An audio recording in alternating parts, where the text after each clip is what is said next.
In the autumn of 1918, as the guns of the Great War finally began to fall silent, a different kind of enemy swept across the globe. It moved faster than any army, crossed every border, and killed with a speed that defied comprehension. Young soldiers, healthy and strong one morning, would be dead by nightfall, drowning in their own blood as their lungs filled with fluid. Entire military barracks were transformed into morgues overnight. In cities around the world, coffins piled up on sidewalks because there was no one left to bury the dead. The world had just endured for years of industrialized slaughter, the most devastating war in human history. But what arrived in those final months would prove even deadlier. This was the Spanish flu, and before it burned itself out, it would infect 1/3 of humanity and kill more people in 24 months than the Black Death killed in a century. This was not a distant medieval plague or an exotic tropical disease. This was modern, mechanized death, arriving in an age of science, medicine, and progress. And humanity was utterly unprepared. To understand how the Spanish flu became the deadliest pandemic of the 20th century, we must first understand the world it entered. The year 1918 was not a time of peace and prosperity. In it was the 4th year of the Great War, a conflict that had already shattered the old European order and killed millions. More importantly, it was a war that had created the perfect conditions for a global pandemic. The First World War was the first truly industrialized, globalized conflict. Millions of young men had been torn from their homes and crammed into trenches, training camps, and transport ships. They lived in conditions of unprecedented density, sharing bunks, mess halls, and latrines in close quarters that would have horrified their grandfathers. These weren't just European soldiers. The war had pulled in troops from every corner of the globe: Americans, Canadians, Indians, Africans, Australians, Chinese laborers. For the first time in history, people from every continent were mixing together in massive concentrations. The military machine of 1918 was also the most mobile in history. Troops moved constantly by train, by truck, by ship, crossing oceans and continents at speeds that would have been unimaginable just decades before. Supply lines stretched across the globe. A soldier might train in Kansas, embark from New York, land in Liverpool, and fight in France, all within a matter of weeks. This unprecedented global mixing and movement created a biological superhighway. Diseases that once would have remained isolated in remote villages now had direct access to the entire world. The military camps of the Great War were evolutionary petri dishes, bringing together immune systems that had never encountered each other, creating the perfect environment for a pathogen to mutate, spread, and kill. And there was one more critical factor. The war had brutalized an entire generation. For years of constant stress, malnutrition, poison, gas exposure, and physical exhaustion had weakened the immune systems of millions. The young men, who should have been the healthiest members of society, were in many cases walking casualties even before the flu arrived. The stage was set. The infrastructure for global catastrophe was perfectly in place. All that was needed was the spark. The true origin of the 1918 influenza pandemic remains one of history's enduring mysteries. Shrouded in the fog of war and incomplete medical records, despite its name, the Spanish flu almost certainly did not originate in Spain. Spain earned the dubious honor of lending its name to the pandemic for a simple reason: it was neutral in the Great War. While the combatant nations censored their presses to maintain morale, Spanish newspapers freely reported the devastating illness sweeping through their population. When King Alfonso XIII himself fell ill, it made headlines across the uncensored Spanish press.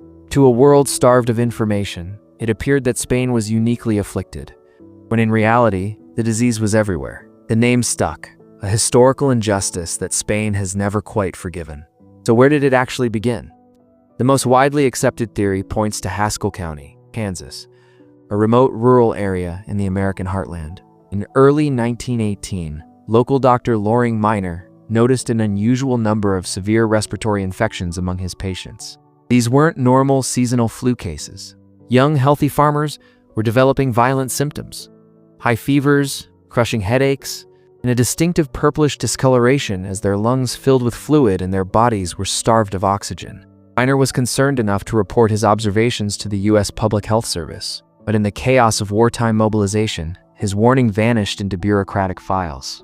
Minor could have known was that several of his patients were young men about to report for military service. They boarded trains heading east to Camp Funston, a massive training facility at Fort Riley, Kansas, where 56,000 troops were packed together in preparation for deployment to France. On March 11, 1918, A company cook at Camp Funston reported to the infirmary with a fever, sore throat, and headache. By noon, over 100 soldiers had reported sick with similar symptoms. By week's end, over 500 were hospitalized. The camp doctors, overwhelmed, began converting hangars into makeshift hospital wards. This was wartime, and the machinery of deployment could not be stopped for a flu outbreak. Thousands of soldiers from Camp Funston, some already incubating the virus, were loaded onto trains and ships bound for Europe. Other theories suggest the virus may have originated in France, in the British military camps at Oedipals, where soldiers, laborers from China and Southeast Asia, pigs, ducks, all lived in close proximity, the perfect mixing vessel for a zoonotic disease to jump to humans. What we do know is that by the spring of 1918, a highly contagious respiratory illness was spreading through military installations on both sides of the Atlantic. Soldiers called it 3-day fever or knock-me-down flu. It was unpleasant, certainly, but most recovered. Death rates were relatively low. This first wave seemed like just another hardship in a war full of hardships. But the virus was learning, mutating, adapting to its new human hosts, and it was traveling. By April, it had reached the Western Front, sweeping through the trenches of France and Belgium. Both sides suffered, but the military censors kept it quiet. By May, it had crossed to Britain. By June, it appeared in China, India, and the Philippines. The spring wave of 1918 circled the globe in a matter of months, a biological reconnaissance mission. The first wave was merely a prelude. The virus that returned in the fall of 1918 was a different beast entirely. Something had changed in its genetic code. Some mutation that transformed a troublesome illness into a killing machine of unprecedented efficiency. In August 1918, the second wave emerged almost simultaneously in 3 widely separated locations: Brest, France, a major port of entry for American troops; Freetown, Sierra Leone, a British naval coaling station; and Boston, Massachusetts. This simultaneity suggests the virus had been circulating globally during the summer, quietly evolving, waiting for the right conditions to explode. The fall wave was apocalyptic. This was not your grandmother's flu. Symptoms were terrifying, and unlike anything doctors had seen before, patients would develop rapidly, progressing from healthy to dead in as little as 12 hours. The most disturbing feature was the heliotrope cyanosis, a deep purple or blue discoloration that spread across the skin as the lungs failed and the body was starved of oxygen. Witnesses described victims turning so dark they appeared almost black. Autopsies revealed lungs that were completely destroyed, filled with bloody fluid, more resembling the lungs of poison gas victims than flu patients. Many victims essentially drowned in their own bodily fluids. Others developed massive bacterial pneumonia as secondary infections overwhelmed their compromised immune systems. Most horrifying cases involved what doctors called wet hemorrhagic pneumonia.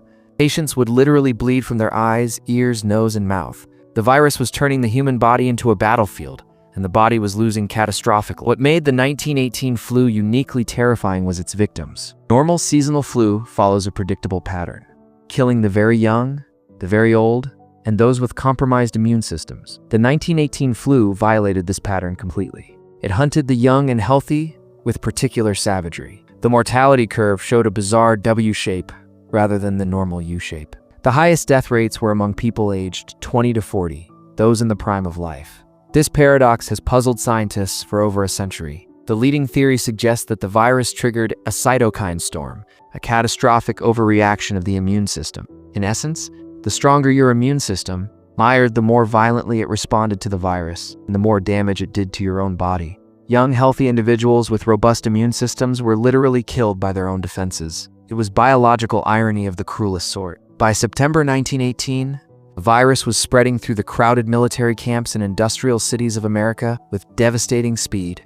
Camp Devens, near Boston, became a preview of hell. In September alone, 14,000 soldiers fell ill, and over 750 died. A doctor there wrote to a colleague describing scenes that haunted him for life. The morgue was overflowing. Bodies were stacked in corridors. There weren't enough coffins. Healthy young men would be playing cards in the morning and dead by evening. Their faces turned dark blue, blood streaming from their noses. Philadelphia became the epicenter of American suffering through a catastrophic public health failure. Despite knowing about the outbreak, city officials refused to cancel a massive Liberty Loan Parade scheduled for September 28th, designed to sell war bonds and boost morale. Over 200,000 people crowded together along the parade route, the perfect superspreader event. Within 72 hours, Every hospital bed in Philadelphia was full. Within a week, 4,500 people were dead. The death rate was so high that the city ran out of coffins, ran out of gravediggers, and resorted to storing bodies in cold storage warehouses normally used for food. Priests drove horse-drawn carts through the streets, ringing bells and calling for people to bring out their dead. Across America, the scenes were similar. In New York, the death rate spiked so high that the city had to dig mass graves on Hard Island using German prisoners of war as laborers. The public health response was chaotic and contradictory. Cities tried various interventions: mandatory mask ordinances, bans on public gatherings, closing schools, theaters, and churches. Some measures worked, others failed, but there was no coordinated national response. This was before the CDC, before the understanding of viruses, before antibiotics, before modern intensive care. Psychological impact was perhaps as devastating as the physical toll. This was supposed to be the age of modern medicine. Germ theory was understood. Sanitation had improved. Yet doctors were completely helpless. They had no effective treatments. Aspirin might lower fever, but couldn't stop the disease. Some desperate doctors tried bloodletting. Others used experimental vaccines that did nothing. Patients were isolated in flu wards where nurses, working double shifts because so many of their colleagues had fallen ill, could do little more than offer comfort as patients drowned in their own fluids. The fear was all-encompassing. Public spaces emptied. Neighbor feared neighbor. Families quarantined themselves. Those who fell ill were often abandoned, left alone because even loved ones were too terrified to provide care. The Spanish flu attacked the very fabric of human society, severing the bonds of community, family, and trust that hold civilization together. The virus respected no borders and no social hierarchies. It killed the famous and the anonymous with equal efficiency. The poet Guillaume Apollinaire, who had survived being wounded at the front, died of flu in Paris 2 days before the armistice. Edmond Rostand, the author of Cyrano de Bergerac, succumbed in December. Max Weber's wife, the sociologist's partner and intellectual companion, died of the flu. In Vienna, Egon Schiele, one of the great expressionist painters, died at 28. Just 3 days after his pregnant wife died of the same disease. He left behind paintings that captured the angular, tortured aesthetic of a generation being destroyed. The virus even reached the peace negotiations. Some historians speculate that his illness, the high fevers, and possible neurological effects impaired his judgment during crucial negotiations, potentially altering the harsh terms of the Treaty of Versailles that many believe set the stage for World War II. A virus may have inadvertently helped shape the geopolitical disasters of the 20th century. While Europe and America suffered terribly, the true scale of devastation occurred in the colonized world. Places where medical infrastructure was minimal and Western attention was scarce, India experienced perhaps the worst death toll of any nation. Conservative estimates suggest 12 to 17 million Indians died, though some scholars believe the real number may have been over 20 million. That's more than 5% of India's entire population wiped out in less than a year. The British colonial administration in India was woefully unprepared. Medical services were concentrated in cities, leaving the vast rural population almost completely unprotected. When the flu arrived, it spread like wildfire through overcrowded villages, along railway lines, through religious festivals and markets. Entire villages were found with no survivors, bodies lying unburied because everyone was too weak or dead to perform the rites. The monsoon had failed that year, creating famine conditions that weakened populations even before the flu arrived. People already suffering from malnutrition had no reserves to fight the infection. The combination of famine and disease created a death spiral. Contemporary British officials, with characteristic colonial callousness, barely noted the catastrophe in their official reports. Focused as they were on maintaining order and continuing the war effort, in Persia, modern-day Iran, the death toll may have reached 20% of the population in some regions. The country was already destabilized by occupation, famine, the chaos of World War I. When the flu arrived, it found a population already on the brink. Cities like Tehran saw mass death on a scale that defied comprehension. Remote islands and indigenous populations suffered catastrophically. When the flu reached Western Samoa, brought by a ship from New Zealand, it killed 22% of the population in a matter of weeks. The neighboring American Samoa, which had imposed a strict quarantine, suffered almost no deaths. A stark demonstration of how effective public health measures could have been if implemented globally. In Alaska, entire Inuit villages were wiped out. When rescue parties finally reached some settlements, they found everyone dead, bodies frozen in their homes where they had died trying to keep warm. In remote parts of Africa, the flu penetrated areas that had minimal contact with the outside world. Traveling along colonial trade routes and administrative networks, demonstrating once again how imperialism had created the infrastructure for pandemic disease. The global death toll remains uncertain, but most historians now estimate between 50 and 100 million deaths worldwide, with some recent studies suggesting the number could be even higher. To put this in perspective, World War I, the bloodiest conflict in human history up to that point, killed approximately 20 million people over 4 years. The Spanish flu killed at least twice that number in less than 2 years. It killed more people in 24 weeks than AIDS killed in 24 years. It reduced global life expectancy by 12 years in a single year, and then, as mysteriously as it had arrived, it vanished. By the summer of 1919, the virus had burned itself out.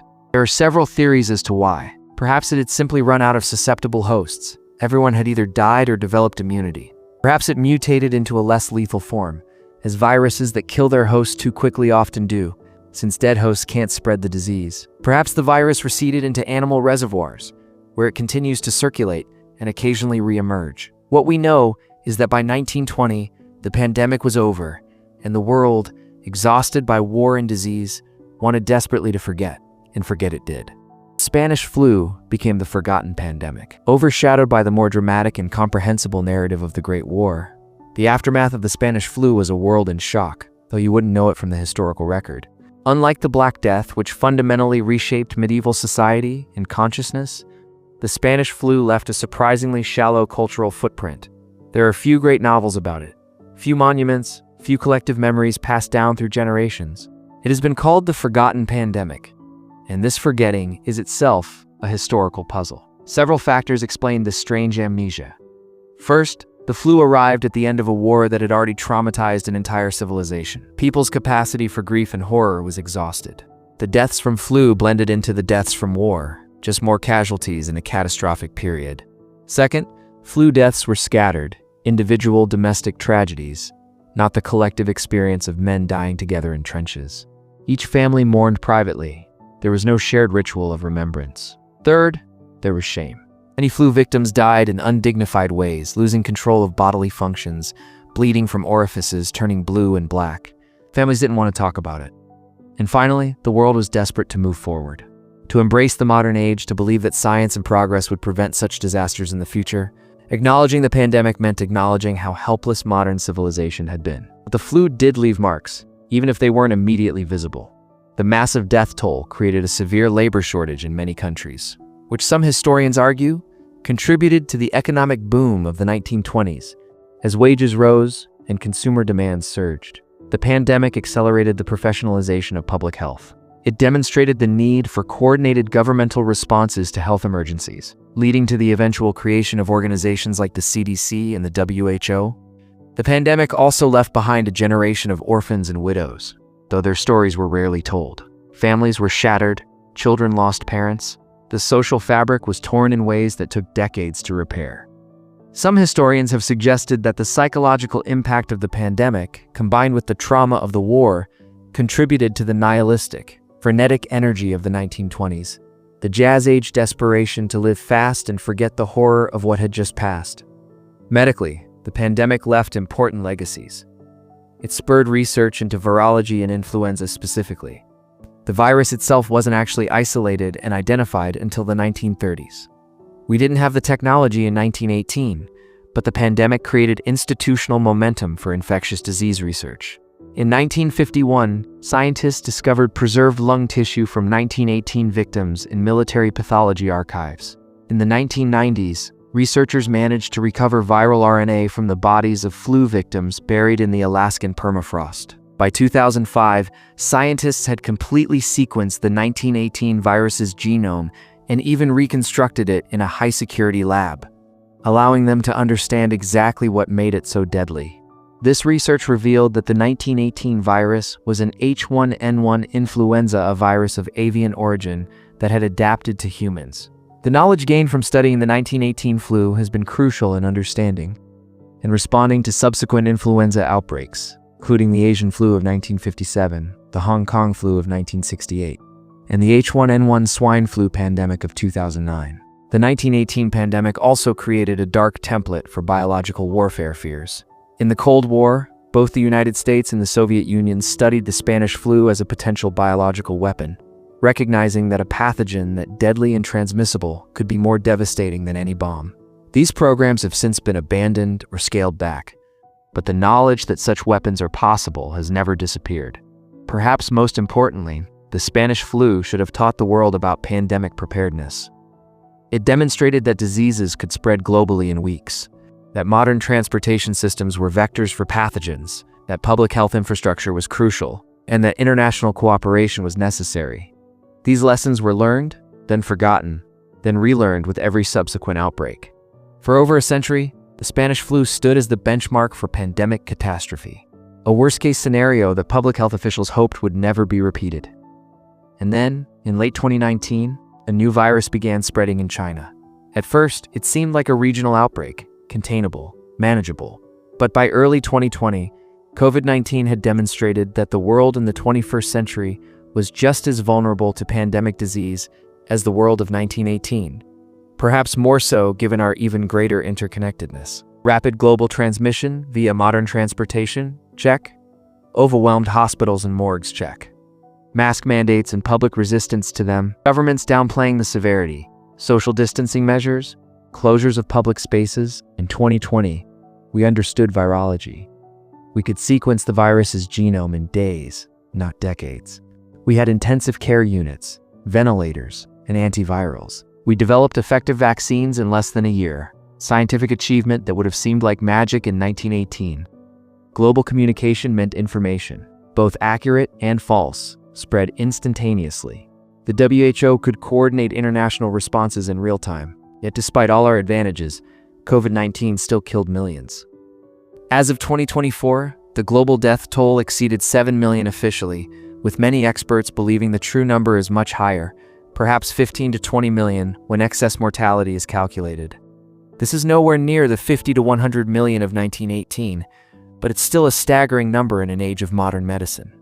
COVID-19 exposed many of the same failures that plagued the 1918 response. Political leaders prioritizing economics over health, inequality in access to medical care, the rich hoarding resources while the poor suffered disproportionately, misinformation spreading faster than the virus itself, and the fundamental difficulty of getting human beings to change their behavior in the face of an invisible threat. The Spanish flu teaches us that pandemics are not relics of a primitive past. They are features of interconnected human civilization. As long as we live in dense populations, as long as we travel globally, as long as we push into wildlife habitats, and create new opportunities for zoonotic spillover, we will face these threats. The question is not whether another pandemic will come, but when, and whether we will have learned the lessons from 1918 and 2020. The dead of 1918 cannot speak, but their deaths carry a message across the decades. They remind us that civilization is fragile, that progress is not inevitable, and that nature can still humble even the most advanced societies. They remind us that public health is not a luxury, but a necessity, that international cooperation is not idealism, but survival, and that science, for all its power, requires time, resources, and the political will to be effective. The Spanish flu killed more people than World War I, yet we remember the war with monuments and ceremonies, while the flu faded into obscurity. Perhaps it's time to remember differently. Perhaps it's time to honor those millions of dead, not with monuments, but with preparation, not with memorials, but with robust public health systems. Not with ceremony, but with the commitment to never let it happen again. Though we know it will. The viruses are still out there, evolving, waiting. And the world is still crowded, still connected, still vulnerable. The story of the Spanish flu is not ancient history. It's a warning that keeps trying to be heard. The question is whether we're finally ready to listen. The test of civilization is not how we thrive in times of plenty, but how we respond when the invisible enemy arrives. And that test, as history shows us, repeats itself generation after generation. We've faced it before, we're facing it now, we will face it again. The only question is whether we'll be ready.